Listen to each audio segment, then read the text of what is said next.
Hello viewers, welcoming you all in this video study material. This is Abhishek and you all are watching amateur tutorial.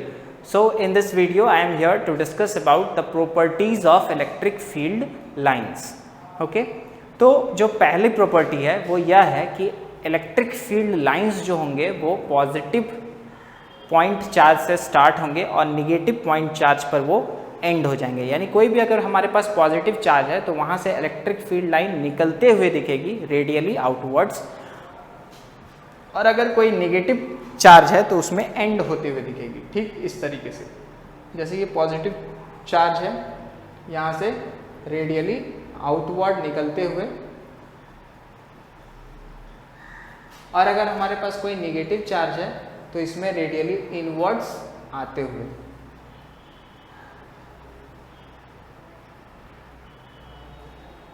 ठीक है, अब जो दूसरा point है ये हमारा पहला पॉइंट था। अब हमारा जो दूसरा पॉइंट है, पहला पॉइंट को हम लोग स्टेट कैसे करेंगे? The electric field lines starts from a positive charge and ends at a negative charge. ठीक है, यानी स्टार्ट और एंड होने के लिए हमें एक पॉजिटिव या नेगेटिव चार्ज की ज़रूरत पड़ेगी। स्टार्ट होने के लिए पॉजिटिव चार्ज की और एंड होने के लिए नेगेटिव चार्ज की। यानी ब्रेक्स होने के लिए अगर कोई फील्ड लाइन है वो ब्रेक कर रहा है यानी एंड हो रहा है ना। कोई चीज़ अगर ब्रेक होता है तो वो कब ब्रेक होता है? जब वो एंड होता है, और जब एंड होता है तो फिर उसके बाद फिर स्टार्ट होता है। तो स्टार्ट कब होता है? ब्रेक के बाद स्टार्ट होता है। ठीक है, यानी ब्रेक के लिए, किसी भी तरह के ब्रेक के लिए, फील्ड लाइंस में किसी भी तरह के ब्रेक के लिए हमें चार्जेस का होना ज़रूरी है। ठीक है, अगर रीजन जो है वो चार्ज फ्री है, ठीक है, यानी कि in a free charge region, in a free charge region, in a free charge region. ठीक है, जहां एक ऐसा रीजन है जहां पे चार्जेस नहीं है, तो हम लोग अपने फील्ड लाइंस को कंटिन्यूअस ट्रीट कर सकते हैं। ठीक है, जैसे कि पहला जो प्रॉपर्टी है वो क्या बताता है कि स्टार्ट होने के लिए पॉजिटिव चार्ज की और एंड होने के लिए नेगेटिव चार्ज की ज़रूरत पड़ती है। यानी इलेक्ट्रिक फील्ड लाइंस में किसी भी तरह के ब्रेक का होना चार्ज का डिमांड करता है। अगर कोई इलेक्ट्रिक फील्ड लाइंस ब्रेक हो रहा है यानी एंड हो रहा है तो उसके लिए नेगेटिव चार्ज, और ब्रेक के बाद जो स्टार्टिंग होता है वो उसके लिए पॉजिटिव चार्ज का होना ज़रूरी है। लेकिन अगर रीजन में चार्ज है ही नहीं, ना पॉजिटिव चार्ज है ना नेगेटिव चार्ज है, तो जो फील्ड लाइन होगा, है ना, अगर सपोज कि इन्फिनिटी में कोई पॉजिटिव चार्ज रखा हुआ है, ठीक है, ये पहला प्रॉपर्टी ये भी बताता है कि अगर हमारे पास सिर्फ एक ही पॉजिटिव चार्ज है, एक ही पॉजिटिव चार्ज है, तो वो स्टार्ट होगा यहाँ से और इन्फिनिटी तक जाएगा। ठीक है, और इलेक्ट्रिक फील्ड लाइंस हमें ये भी बोलता है कि एक पॉजिटिव चार्ज है और एक नेगेटिव चार्ज है, तो ये यहाँ से स्टार्ट होकर यहाँ पर एंड हो जाएगा, यहाँ से स्टार्ट होकर यहाँ पर एंड हो जाएगा, यहाँ से स्टार्ट होकर यहाँ पर एंड हो जाएगा। ठीक है, ये सब कुछ हो गया हमारा पहला प्रॉपर्टी कि इलेक्ट्रिक फील्ड लाइंस जो है यहाँ से पॉजिटिव चार्ज से स्टार्ट होगा, नेगेटिव चार्ज में आके एंड हो जाएगा। ठीक है, और अगर हमारे पास सिर्फ और सिर्फ एक पॉजिटिव चार्ज है, नेगेटिव चार्ज नहीं है, तो ये पॉजिटिव चार्ज से स्टार्ट होगा और इन्फिनिटी पे जाकर ख़त्म होगा।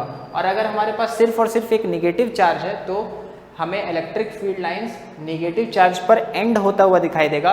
ये स्टार्ट कहाँ से हुआ था? इन्फिनिटी पे हुआ था।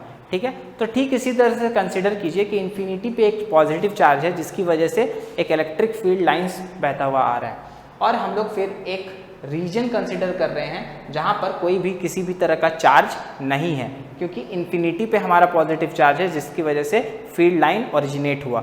ठीक है, और फिर जो दूसरा नेगेटिव चार्ज है जहां पर वो एंड होगा वो भी इन्फिनिटी पे रखा हुआ है। ये कन्वेंशन के लिए, समझने के लिए बता रहा हूं मैं। ठीक है, तो इन अ फ्री रीजन, ठीक है, in a charge free region the field lines can be considered as, the field lines can be considered as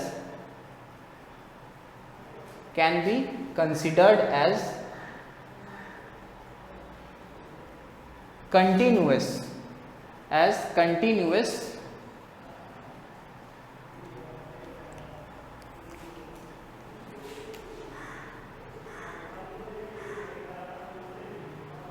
ये कंटिन्यूअस होगा without any breaks, without any breaks.